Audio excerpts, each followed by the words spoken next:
Hello everyone, welcome back to my channel. I'm Upasana Taneja.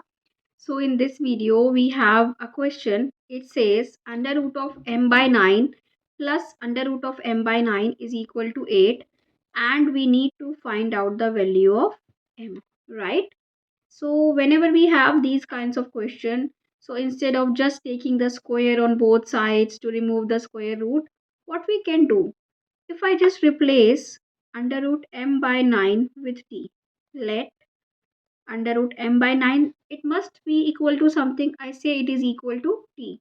If it is equal to t, that means I can write this equation as t plus t. This equation will become under root m by 9 is t plus t is equal to 8, right? So that means 2 times t is equal to 8, and if I divide by 2 on both sides, I get that t is equal to 4, right?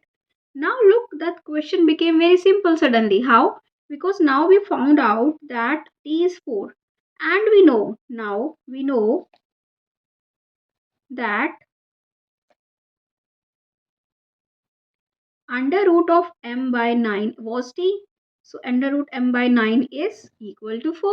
This implies if I take square both sides, it would become m by 9 is equal to 16. Squaring both sides, right? Square of this and square of this, right? So if I just take 9 to the other side or multiplying 9 on the both sides, I would get m is equal to 16 times 9 and m is equal to 144, and we are done, right? So the question was very simple. The only thing is we need to look at it carefully and we need to start our question carefully, okay, so we get the right answer, right? So I hope you understood this. If you like it, do subscribe to my channel, and if you like to watch or solve maths riddles, you can follow me on Instagram and Facebook. Thank you.